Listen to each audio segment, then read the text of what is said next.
Welcome into the latest edition of Extra Time. Kieran Gibbs is with us, as is Don Hutchison, Craig Burley. We've had a lot of questions, Craig, about one subject in particular. Oh. Can you guess what it is?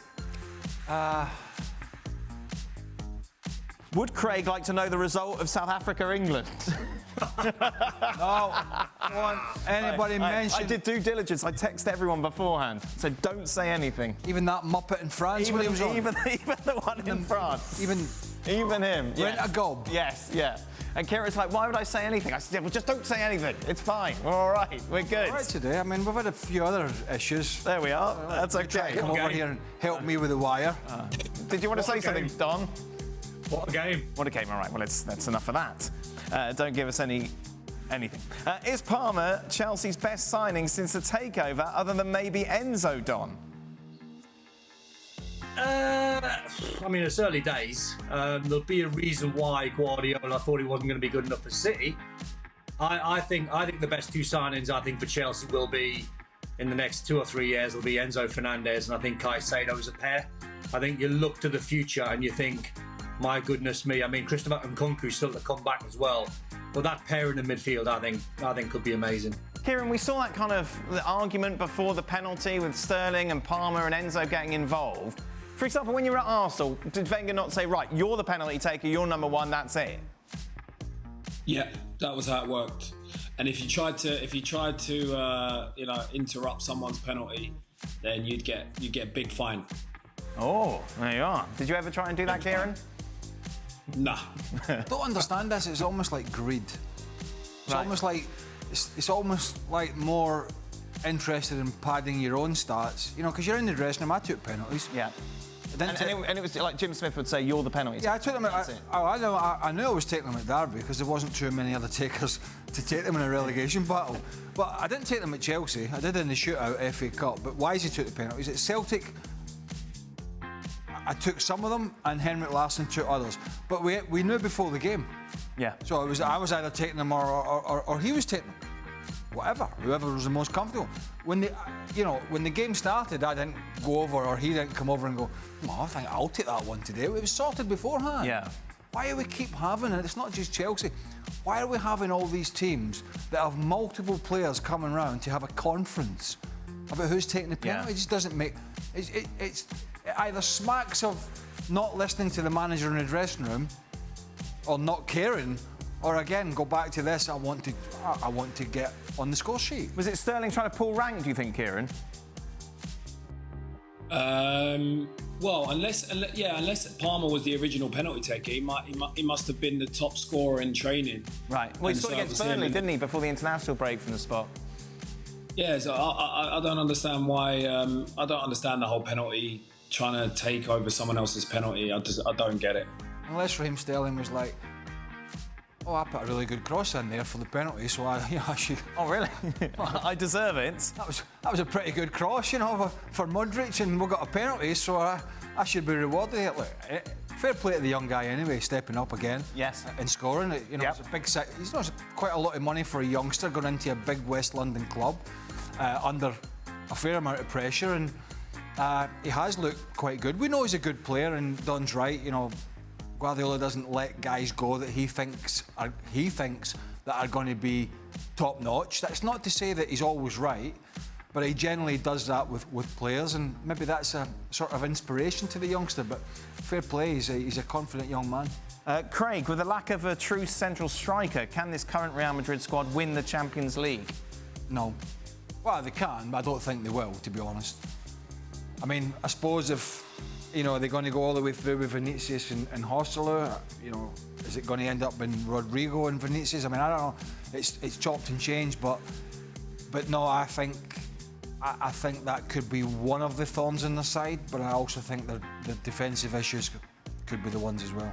Kieran, you can't call him Miguel. You've got to call him Arteta, OK? Who said that? I'm saying it now because this is about Arteta. Well, I sort of let him off the hook earlier. Yeah, but it's my friend. There's no friends in this game. No friends. Once you come into this game, Kieran, there are no friends.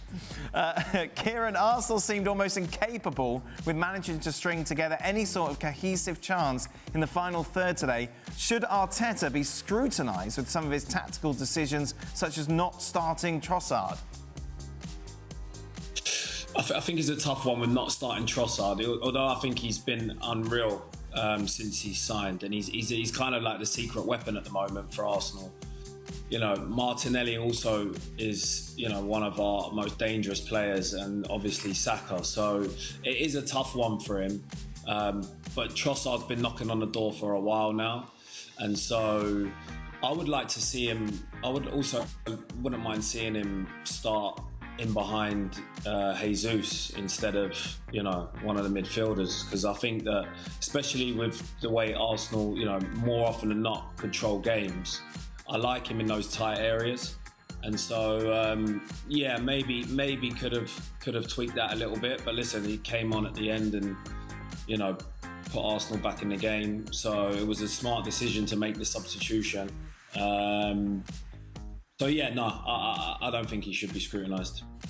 Don, being 9 goals in 9 games already, what's the percentage chance Erling Haaland breaks his own single-season Premier League goal record? Last season he got 36. He ain't beating that this season. Even though he's that good, I just don't get the sense that he's going to beat that this season. I just don't see it. I see his chances every week seem to be getting quite limited. Not because he's a bad player or not because he's out of form. I think it's just a different Man City side. I think, as Kieran said before, when you take Gundogan out of the team and Kevin De Bruyne is injured, Bernardo Silva's playing a little bit deeper to try and control games. They're not as fluid. They don't look as easy on the eye. They don't wallop teams 6s and 7s where you can get 3 and 4s every week. So I think you'll see his numbers come down a bit, but they might still walk away with a sack full of trophies. Kieran, when you have sloppy conditions like there was today in Chelsea against Arsenal, does it change your tactics or the way that your game plan is for the match?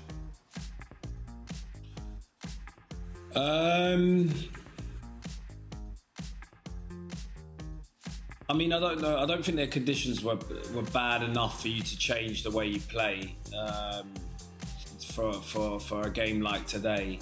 I would have liked to have seen Arsenal go a bit more direct today. I thought it would have been a perfect game to, put it onto Chelsea and get them on the back foot. So yeah, I would have said more often than not, if the weather's pretty bad, you know, you're not going to be fiddling around with it at the back and in certain situations, especially away from home. So yeah. Is it harder to defend or attack in the rain, Kieran? It's harder to do everything in the rain. That's fair enough. To be honest. Ridiculous question. Well, I don't know, do I? Well, it's quite Attackers obvious, might relish it. I don't know, defenders might like it because it's harder for the attackers to do anything because the wind's blowing, the rain's in your face. You could say that every show, Don, really, when you're on here. Yeah, Ridiculous question. True. With $1 for every time we said that, we'd all be billionaires. No, listen. Yeah, I mean, do tactics change? They can. You might say, right, let's turn them around, let's squeeze them up a little bit high. And I know, certainly from my point of view, I was always somebody that liked to take strikes from 25 yards. If I got a chance to get the ball out of my feet and there was not a better option, I'm shooting. Right? I think it's something we don't see enough of today. I think there's too much trying to walk the ball in, but when it's wet, that's when I'm saying, listen, guys, come on. One of the things that's harder to do, clearly, stating the obvious, when the goalkeeper's gloves are wet, the adhesion goes off the gloves, and it's more difficult to keep hold of the ball, so you're spilling stuff. So you want more shots than target. You want the low strike skipping up and your strikers following in. But it doesn't seem to, sometimes with these players, it's like, no, we're going to score the perfect goal. 15 passes out wide, back in. I'd like to see the goalkeepers tested a little bit more, particularly when it's wet. It wasn't that bad today, but it certainly, the surface was skippy. Don, did Pochettino make a mistake in not substituting off the 3 midfielders because they started to show fatigue after conceding the first Arsenal goal?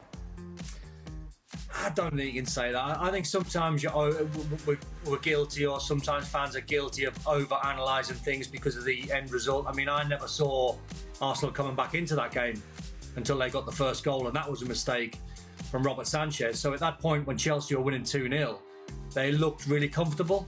So there is a school of thought, if you make changes in the last 5-10 minutes of the game, say you're winning 2-1 and the scoreline's in your favour, but you're a bit edgy, if you make more substitutions later on in the game, sometimes as a player, it can take you 5-10 minutes to get into the game, so you could be not under-prepared, but your body might not be up to speed to then try and get around the pitch as sharp as you'd like. So I think you'd take a gamble. I think if you made loads of changes, unless you're bringing like centre-halves on for like a minute or two to try and hang on to a result. So that's a tricky one. I don't remember any game really where you would take off Wholesale. you take off. You've got your engine room in there. You take all three of them off and put three fresh. That's a bit much. That's like almost changing three. Your back four. You know, it's when you're tired. And I'm not going down this fatigue line. We're in October. Yeah, there's been an international break. Some people have travelled, some not, some further than others. You deal with it when you're playing in the middle of the park and it's 75, 80 minutes and your keeper's just made a mistake and he's handed you one and you've got to deal with it. You're now under pressure.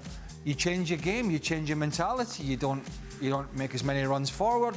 You make sure you got your wide guys tucked in. You make sure your fullbacks in the right position. And guess what? You get less running to do. There you go. It's in the head. You've got to use your head. It's like you don't just keep charging around. That's, you know. And as for changing all three players, that's I don't remember any manager would do that. To be honest. Don, should they add player intention back to the handball rule? Should they what?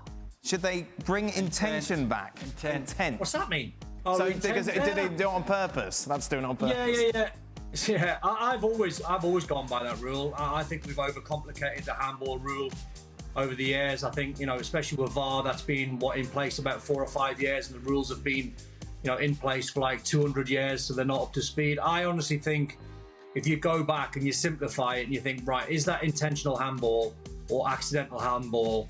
I would tend to think we're in a better place. But how do you know if it's intentional? Do you put them on some sort of lie detector during the break to find out whether or not they meant it? No, but you get a general idea. It's like the one where if someone has a shot and it deflects off your leg and hits you on the arm, like that should never be, in my opinion, handball, because that is a. What about the penalties today? The Saliba penalty and the Keane penalty. The Keane one I thought was more obvious than the Saliba one. I thought he had enough time to potentially move his arm out of the way. But then did Keane mean to handball it? He didn't. It wasn't intent was there? Well, then the problem with that is the only player that knows the zillions of people on this planet is Michael Keane. That's the whole problem with the word intent, and that's why they've tried to do it a different way. You're right. It doesn't matter whether it's a handball or a leg-breaking challenge. I've seen players go to court and have legal processes against other players trying to prove intent on a career-threatening injury, and they've not been able to do it. Because, as you said, that word intent is so wide in its subjectivity that they've had to try and go a different way. Now, I do agree with Don. I think they have convoluted the process. It is always going to be imperfect, unless we say any ball that hits the arm is a penalty regardless. But then that's just stupid.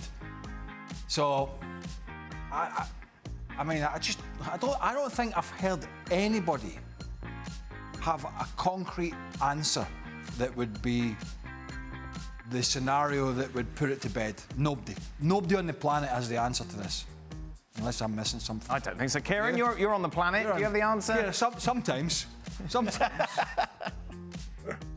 Pipe down, Burley. What planet is it he's on? Do we know? I don't know. I can't believe that you can give that a handball on Saliba today. I don't understand.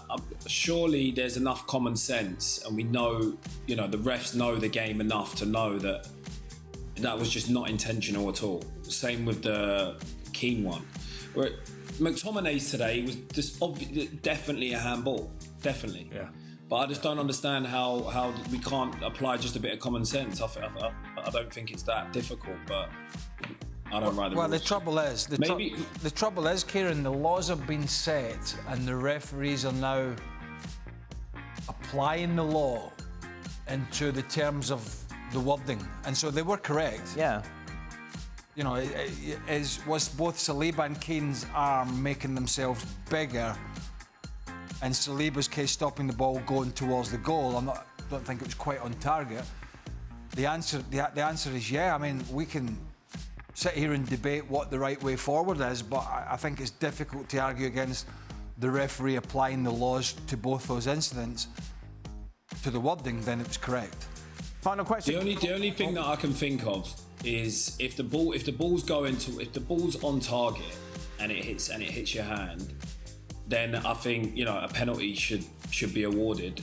But I think if it's not going on, like Mudrik's today wasn't even going on target. No. So I don't know if maybe that's an idea. I mean, if the ball's going on target, then I think it will take away from the spectacle. But I mean, at the end of the day, if we put all these elite athletes in straitjackets, really, and just have them run about waddle around, I mean, there's never going to be any handball, so at least we won't have anything to talk about. Right, it's good. What else are you going to do? So you've solved it. What? Straight jackets, that's your solution. Brilliant. Have you had anybody come up with anything better? Yes, everything. Everything else apart from that is better than that suggestion. Final one, Don, can Chelsea get into the top four with Robert Sanchez in goal? Doesn't matter who they've got on goal, they're not getting top four. Doesn't matter. What's Kieran picking his nose then? Oh. Kieran! 8 behind. Come on, man, you're on television. I thought I was off. I thought I was offline. God. He's the new Stevie Nicol. Not only that, the new Stevie. I mean, if I did not, you could have picked a better nose. Oh, no. Gordon Bennett. Was he? Yes, he was. So hold on. When he was up here in Bristol, Yes. he was caught live on TV trying to go to the bathroom. Yes, yeah, exactly. Now he's been Yeah. Now he's been caught with Kieran. his finger up his schnoz. Oh, no. I mean, we've got That's a yellow. We've got That's got to be a yellow. we've got That's got to be a You yellow. might not realise, but we have standards here. You know Stevie's on a lot. By the way, he is. He's in San Diego at the moment, guys. How do you think that journey went for him? He's disgusting. A lot of sandwiches eaten. I don't think it's the sandwiches that's the problem. Getting a flight this morning. Okay, that is it. Thank you very much, Kieran. You're going to be off camera soon. Get ready. Here we go. Ready. Cheers, guys. You have a good. Always There you a go. pleasure. Have a good dig. Have a good. Go pick your hooter. There you are.